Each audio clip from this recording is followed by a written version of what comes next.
Hello, hello, and welcome to another episode of the Awesome in Seattle podcast. This is your host, Christian Nossum of the Awesome Nossum Group at Wilson Realty. And today I have two amazing guests. One is my co-host, my beautiful wife, Shannon Nossum. Hello. He is pretty awesome, and that is Bronson Hill from Mailbox Money podcast and a whole lot of other things. So Bronson, thank you so much for being on. I'm excited to be here. I'm excited to talk to some Seattle peeps. I mean, that's where I grew up, and I just have a fond place in my heart for Seattle. So I love it. Yeah, thank you so much for sharing your time and your expertise with us today. Um, I guess why don't you just tell us a little bit about yourself real quick, just so our audience understands a little bit more about you. Yeah, so I've done a number of things in the background. I was kind of a youth leader, worked community leader for a few years. Ended up after that did medical sales for 10 years, and I had a great job. Was making over 200,000 a year. But the thing that I didn't have is I didn't have control over my time. So a Mm-hmm. lot of people say, "Hey, I want financial freedom," but really, what most people are saying is, "I want freedom over my time. I want time freedom." And so I wanted the ability to travel what I wanted. I wanted to be able the ability to take time off during the week or do things, just kind of schedule them when I wanted to. And also, really kind of like Warren Buffett says, have that, learning how to make money while you sleep. And so I don't have to work until I die. So there'd be freedom there. And so I learned about real estate, did some single family stuff for a while. Then I had a mentor teach me about syndication, which is just doing larger deals. Started doing some multifamily, raised a little bit for one deal, then found a partner, and then raised 15 million over the next 18 months.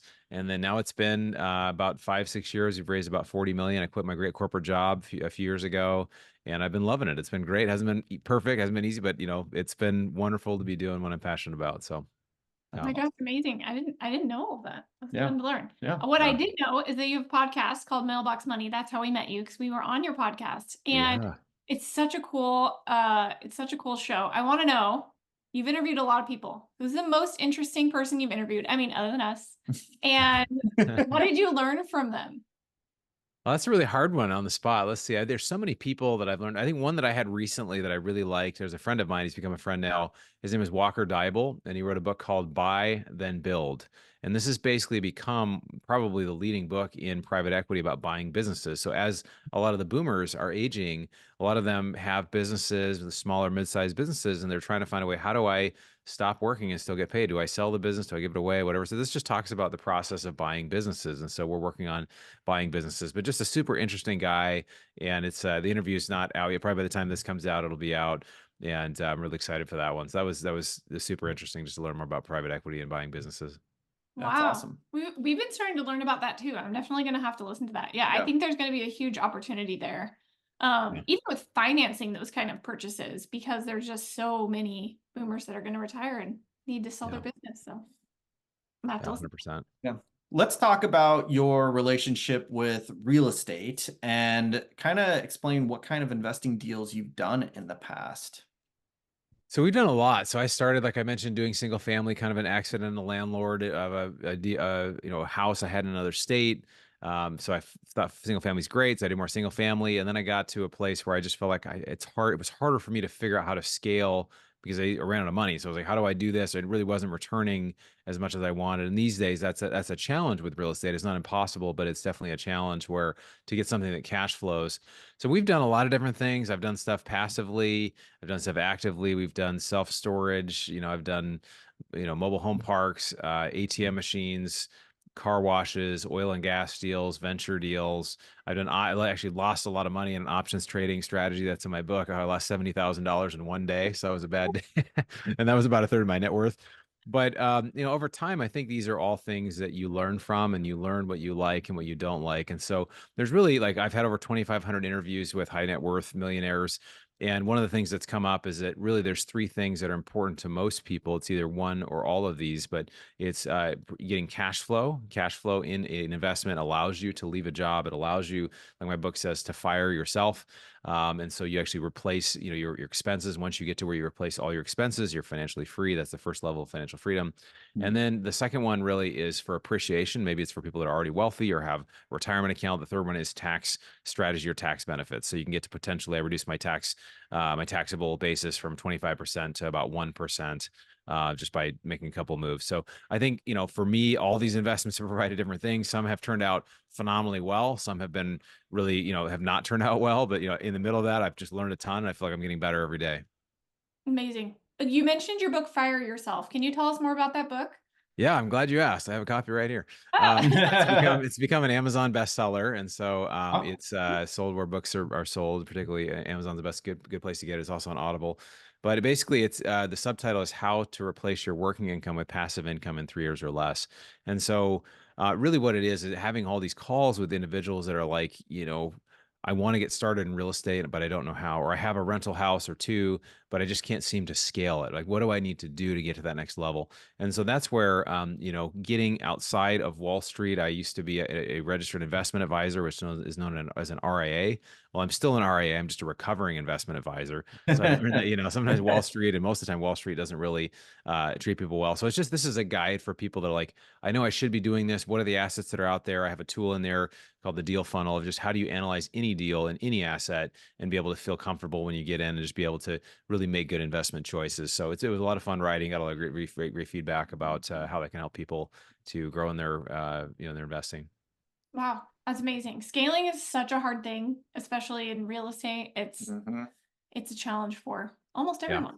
Yeah. Yeah, Mhm. it is. I tell people too, it's like, especially, there's two types of people. One is somebody who has more money than they have time. So that's a great choice to be a passive investor, right? Because you want the money working for you, like Warren Buffett, making the money while you sleep. Other people, you don't have money, but you got time. So you can leverage that and do things actively and can do it. But if you're somebody who has more money than you have time, if you can't 10x the strategy of currently what you're doing, you're not really a passive investor. So if you have 3 rental houses, if you can pretty quickly go to 30, which people, their eyes just about bug out of their head when I tell them that, but it's so true. It's like, if you can't 10x it, then you're not really being passive. But there are people that I know that are in, 40 or 50, passive investing deals, and they can still manage it and still have a life. It seems like a lot to me. I think it'd be better to be in fewer deals, but you can be in many deals passively, and your work really is on the front end when you're vetting a deal, you're vetting a team, and then you just receive that mailbox money. Hence the name of my podcast there. There Yeah. you go. Amazing. And then you have another book, which I'm really excited to read, which is called Rich Brain: How Wealthy People Change Their Brain to Change Their Bank Account. And that title, I feel like, really got me interested. And I want to know more about that one too. Yeah, so I'll share a little bit about it. Again, these 2,500 interviews I've had with high net worth individuals, there's a few themes that really came out, but the major one really was that mindset is so big, and we know mindset is big. And we hear it's Tony Robbins, all these people, but a lot of it comes down to the worthiness, feeling.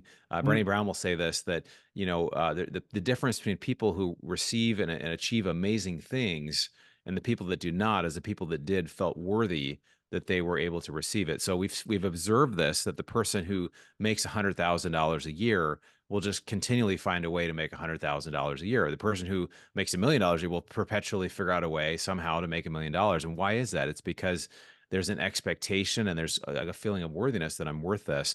So there's a few practices around that I've created. There's something called wealth whisperings, and this is something you can do to actually change how worthy you feel of money, basically, how that you can actually receive more. So it's like wealth affirmations, but it's just creating things about yourself, that you're worthy of this, you're worthy of these different things.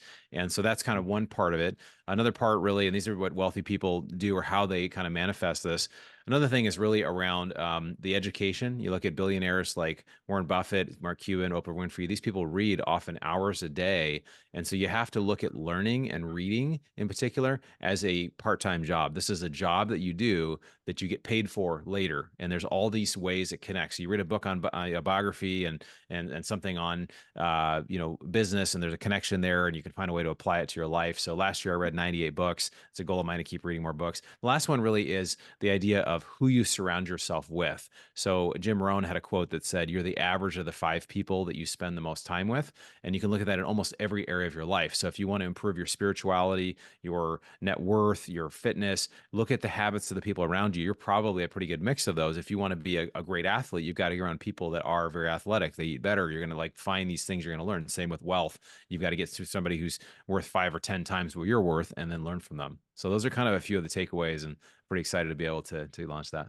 You stole my Wow. next question, was like, tell me your top 3 takeaways from the book. And you just There it is. got it. Yeah. So nicely done. I have a question. Can you listen to the books on audio, or do you have to read them? Because Christian and I more often will listen than read Yeah. on I know you paper. said your other one's already on Audible, but this one hasn't come. Yeah.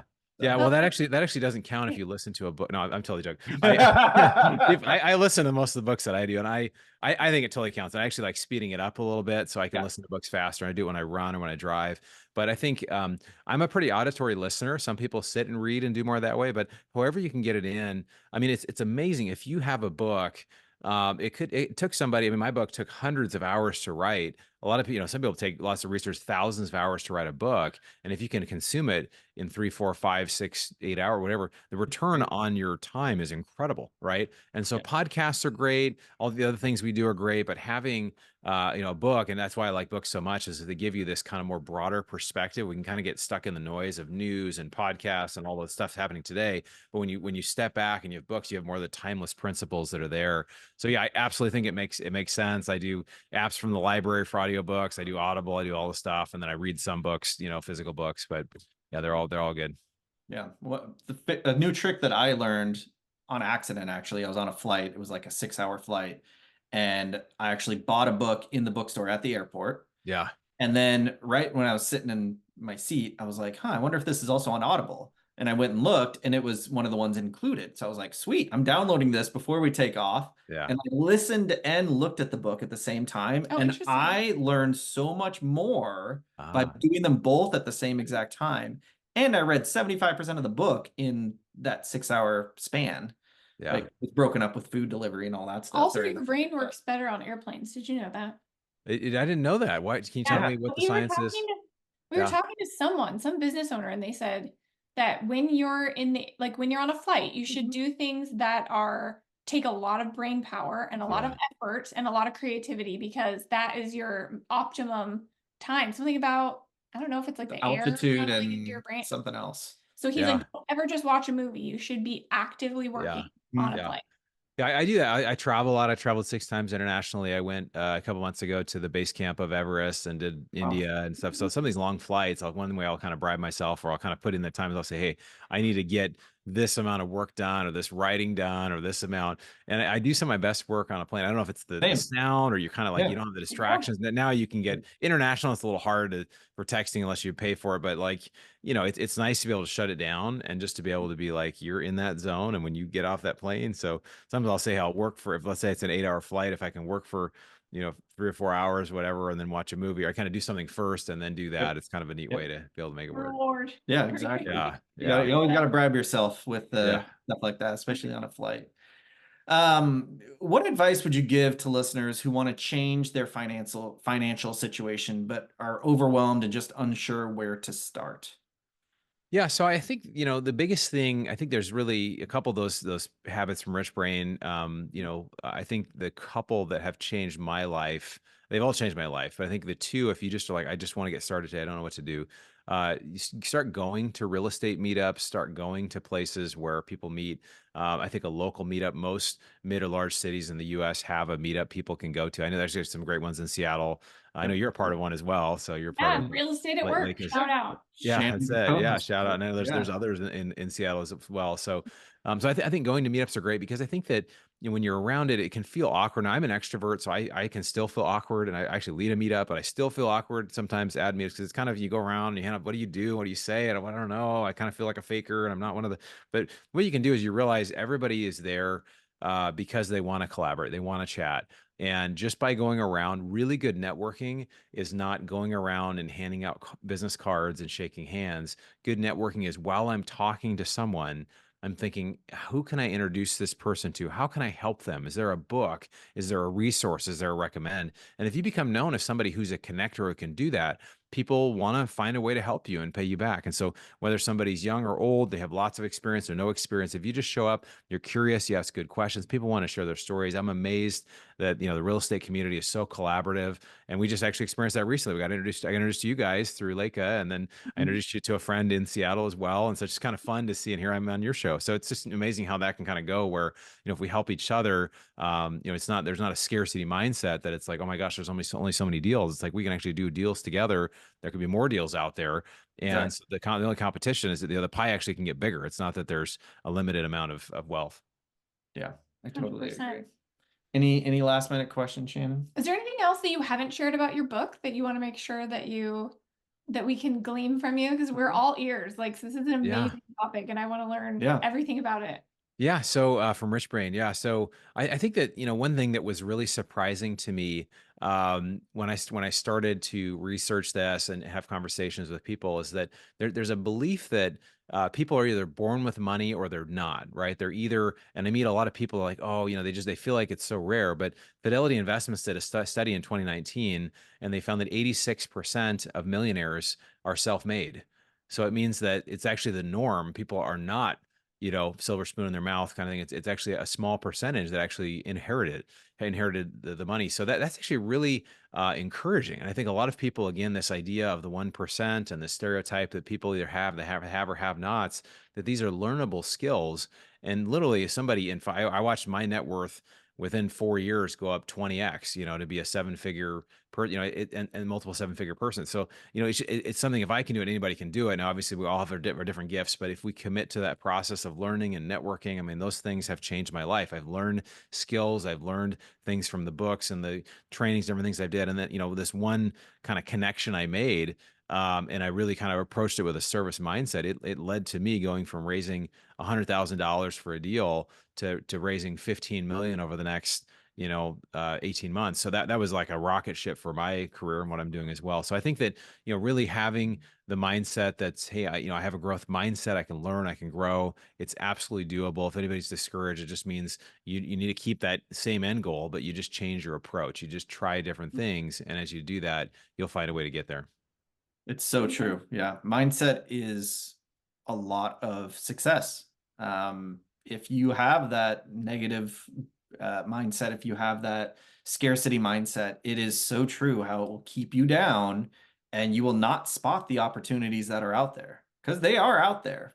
Yeah. And we have lots of examples in our lives that, when we put it out there, for instance, there's a funny story. We were at a real estate at work event, and at the very beginning, they had a haves, needs, and wants thing where they let two people come up and say, hey, what are your haves, needs, or wants? Any of those three things. So someone was like, hey, I have this property I want to sell, and told all the details. And then no one else stood up. And so I was like, okay, I'll go up there. I was like, I want two things. I want a dadu lot, so a lot where I can build a detached accessory dwelling unit, and I want a university district around the UW long-term hold. And within 2 weeks of saying that to the 150 people that were at this event, we bought both in 24-hour time period for over $2 million in value. We used none of our own cash for either of those deals, which was fun. But yeah, just by like putting it out there, like those things found us. And it's because we put it out there, we knew exactly what we were looking for, and then we spotted it. And it's a lot about, knowing exactly what you want, what is your buy box, and then putting it out there and letting people know. So yeah, that's a really cool story because when you say something, I think you actually begin to create it. You create it in your mind. You create it, becomes a real tangible thing. And I mean, there's a lot of significance to just stating what the goal is. Like, hey, I'm gonna actually. That's how my book. I went to a Tony Robbins event, and I was like, I'm gonna write a book, and like I gave myself a commitment, a timeline, and I did it, and I was able to create. But like a lot of us, like we're not willing to go to the front and say, hey, this is what I need, this is what I want, and just if we're willing to do it, it's everything can open up. The universe responds to how we show up and what we ask for. Exactly. Well, Bronson, thank you so much for your time. Again, Bronson Hill, he's got 3 things that I want you all to check out: Mailbox Money podcast, Fire Yourself, his first book, and soon to be released, Rich Brain. Is that right? That's right. Yeah. I've actually got a gift to you for your listeners. I've nice. got a guide to, they say inflation is only about, 4%, 4%. I think it's more like 6 to 10%, but I have a guide of how to use inflation to your advantage. It's a gift to your listeners. If people text the word inflation to 33777, so you text the word inflation to 33777, I'll send a free copy of that. It's 40 pages. It's got some really unique strategies there, but it's been a lot of fun, guys. Really appreciate you having me today. Yeah, thank you so much. Thank you, Bronson. Yeah, we really appreciate your time. And thank you, everybody, for listening and watching if you're watching on YouTube. And we'll see you next time on the Awesome in Seattle podcast. See ya. Thanks, guys.